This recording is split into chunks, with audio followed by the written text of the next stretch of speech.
mucho gusto, mi nombre es Tania Villar y el día de hoy les presentaré este video que habla sobre las normas técnicas complementarias de estructuras de concreto. Y bueno, en este video abordaremos 15 puntos, de los cuales 5 son propios que no venían en la presentación y son los que están subrayados. Como primer punto tocaremos el estado límite de falla, el cual es la capacidad para resistir fuerzas y está relacionado con la seguridad. Este presenta un daño irreversible y un colapso. En la norma se nos indica que el diseño debe de estar respecto a las fuerzas y momentos internos que actúan en la construcción y que deberán de ser igual o mayor que el valor de diseño o resistencia requerida de dicha fuerza o momento. Las resistencias de diseño se deben de incluir o analizar a partir del factor de resistencia que se presenta como FR. En segundo punto tenemos al estado límite de servicio, que son las afectaciones al funcionamiento de la estructura. Todas estas representan la respuesta que tiene el elemento, que puede ser en deformaciones, que lo podemos ver en deflexiones, desplazamientos laterales, vibraciones y agrietamientos, entre otras. Este criterio siempre está como conjunto con el estado límite de falla y se deberá de comprobar según las condiciones y funcionamientos del material. Tercer punto es el diseño por durabilidad. En las normas se nos indica que las estructuras deberán diseñarse para una vida útil de 50 años. Este diseño pretende conservar las propiedades del material y obtener una capacidad para resistir a la acción que puede ser del medio ambiente, de los ataques químicos, de los ataques biológicos y de la abrasión, entre otros. También tenemos unos requisitos básicos que nos pide la durabilidad y protección. Para el concreto serían requisitos del material cementante, calidad y curado del concreto para distintas exposiciones, la exposición al sulfato, la resistencia a la abrasión, las restricciones a los contenidos químicos, las precauciones en la reacción alcali-agregado, las consideraciones sobre la baja permeabilidad del agua y sus recubrimientos. Estas mezclas de concreto deberán de caracterizarse tanto en sus propiedades en estado fresco como en estado endurecido. En este cuarto punto hablaremos sobre el diseño por sismo y veremos que este está basado por el sistema CEFIS, el cual es el sistema de evaluación de riesgos de fallas de inmuebles y seguridad. Esta es una herramienta que se ha empleado para evaluar y calificar las condiciones de seguridad estructural en edificios e inmuebles aquí en la Ciudad de México. Este nos propone que se deben de hacer combinaciones de cargas gravitacionales, de los movimientos verticales del suelo y de las fuerzas laterales con el desplazamiento de los. Cada especificación del diseño del sismo está correspondiente a los 3 grados de ductilidad en los que se pueden diseñar las estructuras, lo cual es la ductilidad baja, la media y la alta. Y cada tipo de estructura y grado de ductilidad se especifica también con los valores del coeficiente de comportamiento sísmico, que es Q. El factor sísmico se determina a través de la masa de la estructura y la aceleración de esta misma, y se tiene que ver que esta aceleración o este periodo de vibración del edificio no corresponda con el periodo de vibración del suelo para que esté bien diseñado, ya que de coincidir podría entrar el edificio en resonancia y eso es lo que hace que se caigan o ocurran derrumbes. Para este quinto punto vamos a analizar la relación de Esbertet, la cual podemos clasificar como un parámetro utilizado para evaluar la estabilidad de los elementos sometidos a compresión, que pueden ser en este caso columnas y muros. En el reglamento se dice que es para todos los elementos estructurales de un entrepiso, que lo son columnas y muros, y cualquier otro sistema que contribuya a resistir las fuerzas verticales y laterales. Matemáticamente podemos ver que se representa como la relación que se tiene entre la altura libre, o también se le puede llamar longitud efectiva, y su radio de giro, en el que también se ve como afectada la inercia y el área de la sección transversal. Esta sería la fórmula matemática, y también podemos ver que en el reglamento como que se dan unos parámetros en el que se considera el análisis de los efectos que se tiene la Esbertet en los extremos de la columna y los efectos que tiene a lo largo de la longitud de la columna. El sexto punto yo lo propuse y es la clasificación de las construcciones, ya que nos ayudará a entender lo que posteriormente voy a explicar. Y esta información fue sacada del reglamento de construcción del artículo 139. Bueno, las edificaciones están divididas en 2 grandes grupos. El primero sería el grupo A, cuyas estructuras son muy importantes y son edificaciones cuya falla estructural podría causar un número elevado de pérdidas humanas o constituir un peligro significativo y provocar una emergencia urbana. Se subdividen en el grupo A y grupo A1 y grupo A2. El grupo A1 contempla a las construcciones que requieren mayor nivel de seguridad, como lo pueden ser hospitales, aeropuertos, terminales, instalaciones militares, centros de operación de emergencia y subestaciones, ya que alojan equipo cuyo funcionamiento es esencial para la población, como pueden ser tanques de agua, puentes vehiculares y pasarelas peatonales. En el subgrupo A2 podemos encontrar estructuras cuya falla podría causar un impacto social muy importante, como lo son estadios, salas de reuniones, templos, auditorios, entre otras, que pueden albergar más de 1000 personas. Esto constituiría una afectación a la población población particularmente vulnerable, como también se pueden clasificar las escuelas de educación preescolar, primaria y secundaria. En el grupo B tenemos a las edificaciones comunes que están destinadas a las viviendas, oficinas y locales comerciales, y esas también están divididas en B1 y B2. El B1 nos habla de edificaciones de gran tamaño, en las cuales podemos encontrar que para la zona 1 y 2 son de mayor de 30 metros de altura y con más de 6.000 metros cuadrados construidos. Y para la zona 3 son más de 15 metros de altura y con 3.000 metros construidos. También incluyen edificaciones anexas a hospitales, aeropuertos o terminales de transporte, como lo pueden ser estacionamientos o restaurantes. El subgrupo P2 constituye a edificaciones de menor tamaño, que por ejemplo se pueden para zona 1 y 2, se pueden constituir las edificaciones de 15 y 30 metros de altura con una área construida de 3.000 a 6.000, y para la zona 3 entre 10 y 15 metros de altura con una área construida de 1.500 y 3.000 metros cuadrados. Ok, estamos en el séptimo punto, el cual nos llevará hasta el 12º. En esta hablaremos sobre el concreto estructural convencional, que está dividido en dos tipos de clases. La norma contempla el concreto clase 1 y el clase 2. El concreto clase 1 es más denso, tiene mayor rigidez y tiene un menor flujo plástico, así como menor contracción a comparación del concreto clase 2. Estas clases de concreto se distinguen por su peso volumétrico, el cual está incluido también por los agregados que se les pone. Todo esto lo veremos en siguientes puntos, así como su módulo de elasticidad y por su nivel de resistencia a compresión. Por eso son más rígidos los de la clase 1, porque tienen un mayor módulo de elasticidad. Y, por ejemplo, podemos decir que la norma nos pide que para el grupo A y B1, que de los pasados que vimos en las clasificaciones de las construcciones, se construyan con un concreto de clase 1. Y en el diseño con concreto de clase 2 se requiere incluir mayores efectos de deformidad y mayor contracción del concreto.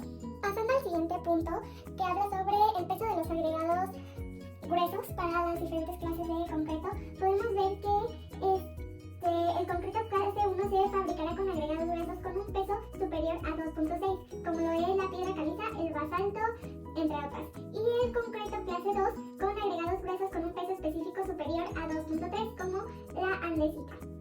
Para ambos se puede emplear la arena andesítica o otra con mejores características. También nos menciona que el agua del mezclado tiene que estar limpia y cumplir con la norma, y que no se deberá emplear si contiene otras sustancias en su solución. También que se pueden usar aditivos a solicitud de la empresa, pero se debe consultar con el productor y con el constructor, y que en este caso se hace responsable al DRO por autorizar el empleo de estos aditivos. También él nos menciona que el máximo de agregado será determinado para que pueda fluir libremente entre las barras de refuerzo y las barras del molde, pero no debe ser mayor a 2/3 de los espacios señalados. Resistencia a la compresión, específicamente del concreto en clase 1 y clase 2, pero este punto nos ayudará también a poder definir lo que nos habla el punto 15. Entonces aquí están como estos dos puntos unidos, y podemos definir a la resistencia a la compresión como una de las propiedades mecánicas más importantes del concreto. En las normas se nos menciona como la resistencia máxima de un espécimen, que nos dice que regularmente se hacen las pruebas en estos especímenes cilíndricos, que normalmente tienen 15 centímetros de diámetro y 30 centímetros de altura, y lo que queremos ver es cuánto va a soportar cuando se somete a una carga axial de compresión hasta el punto de fractura, que sería que llegue hasta su falla.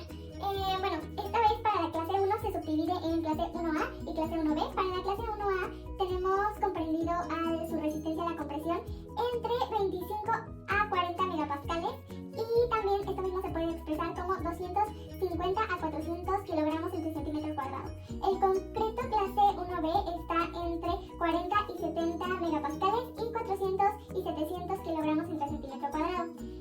Para la clase 2 está comprendido entre 20 a 35 megapascales y 200 a 350 kilogramos entre centímetro cuadrado. Para este siguiente punto, el reglamento igual ocupa los especímenes que se hablaron para la resistencia a la compresión, pero ahora empleados para la resistencia a la tensión, y nos emplea dos conceptos, que es de la resistencia a la tensión, que nos habla sobre el material, cuánta capacidad tiene para resistir cuando se intenta estirar o alargarse. Es esta oposición que tiene, y está definido por Ft.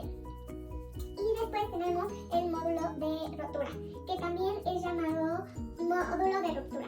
Este también es un parámetro que mide la capacidad del elemento a resistir fuerzas de tensión cuando se somete a flexión, y también se usa como una forma de evaluar la resistencia a la tracción indirecta del concreto. Y Pues bueno, para la clase 1 tenemos 0.7 y 0.7 para los dos módulos, tanto para el de ruptura y para el de tensión, y para la clase 2 0.9 e igual 0.9 para los dos módulos. Tanto el punto 11 que nos habla sobre el módulo de elasticidad, podemos ver que las normas técnicas lo definen como la relación entre el esfuerzo y la deformación unitaria en la fase elástica. Esto nos puede describir la rigidez y su capacidad de deformarse de forma reversible bajo ciertas cargas aplicadas. Nuevamente tenemos pues la clase 1 y la clase 2. En la clase 1 vamos a estar subdivididos por la A1 y a su vez como en la piedra basáltica y en la piedra caliza. Bueno, en la clase A1 para lo calizo me disculparán porque no encontré cómo leer adecuadamente estas unidades, pero nos dice que es de 4400 raíz del factor de resistencia en megapascales, y para el basáltico es de 3500 raíz del factor de resistencia en megapascales, y para la clasificación A2 para la piedra caliza tenemos, o sea, esto es con el agregado calizo, perdón, me faltó especificar, se refiere a los que tienen agregado calizo y a los que tienen agregado basáltico, pero bueno, para los que tienen agregado calizo en la clasificación A2 es de 2700 raíz del factor de resistencia más 11000 en megapascales, y para el basáltico es de 2700 raíz del factor de resistencia más 5000 en megapascales, y finalmente para la clase 2 es de 2500 raíz del factor de resistencia en megapascales.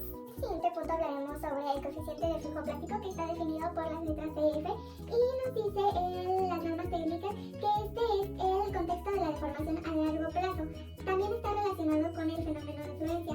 En el pasado punto hablábamos sobre el módulo de elasticidad, que nos indica cuando un objeto puede regresar a su forma original a pesar de ser deformado, pero en este caso el fenómeno de fluencia nos habla cuando ya hay una deformación irrecuperable y que ya presenta una plasticidad. Ya no se puede recuperar al 100% su forma. Y bueno, para la clase 1 también nos subdividimos en 1A, que nos dice que es de un valor de 2, y para el 1B de 1.6, y para la clase 2 el valor es de 4. Cambiando de temática de los puntos que respectaban de los diferentes tipos, de los dos tipos de concreto, ahora podemos pasar al punto 13, que nos habla sobre el área mínima de acero en una columna. Bueno, primero tenemos que decir que este acero es de refuerzo longitudinal y que corresponde al 1% del área bruta de la sección transversal de la columna. Esa es el área mínima que debería de tener. Y esto se hace con un fin de mantener una suficiente capacidad de resistencia tanto para las cargas axiales como para los momentos flexionantes. A manera de cierre y como último punto, ya que el 15 se juntó con el punto 9, quise dar como una información extra que se separa un poco de lo que habíamos visto, pero pues como un poco de cultura general quise poner los concretos estructurales para aplicaciones especiales, en el que podemos encontrar el concreto autocompactante. Esta consistencia del concreto no está como alineada a los procedimientos del concreto convencional y se caracteriza de algunas otras propiedades, y puede ser utilizada en aplicaciones tales como los elementos con elevada cuantía de acero o con geometría compleja de gran altura o estrecha donde se dificulta el vibrado. Tiene tres propiedades intrínsecas básicas, que es la fluidez, que es esta facilidad de fluir sin ayuda externa y llenar el molde. También la resistencia al bloqueo o facilidad de pasar entre las barras de refuerzo, y su estabilidad dinámica y estática o resistencia a la segregación, que le permite alcanzar una distribución uniforme del agregado en toda su masa. Posteriormente tendremos al concreto ligero, que es aquel cuyo peso volumétrico en estado fresco es inferior a 19 kilonewtons entre metro cúbico, que esto es igual a 1900 kilogramos entre metro cúbico, y se permite su uso en elementos estructurales secundarios. En elementos primarios se requiere una autorización especial del DRO. Posteriormente tenemos al concreto reforzado con fibra, en el que se determina pues específicamente la longitud de las fibras, que está comprendida entre los 2 centímetros y 6 centímetros, y pues tiene una relación de aspecto que debe estar comprendida entre 50 y 100 para las macrofibras con capacidad estructural. La longitud de la fibra y su mecanismo de anclaje deben de ser lo suficiente para lograr la adherencia necesaria a su matriz, y la forma de la fibra tiene que tener un impacto importante en la adherencia con el concreto. Pueden ser rectas, onduladas, corrugadas o con extremos de distintas formas. Después, el siguiente concreto que tenemos es el concreto reciclado, que como requisitos generales tienen que corresponder a las aplicaciones de concreto clase 2 y se deben de establecer depósitos separados e identificados para los agregados naturales y reciclados. El empleo de estos agregados en la fabricación de concreto tiene su origen en la necesidad de la protección al medio ambiente y pues es procesando los residuos de la construcción y las demoliciones de las estructuras de concreto, así reduciendo la explotación de fuentes de suministro de agregados naturales. Ese es su principal propósito.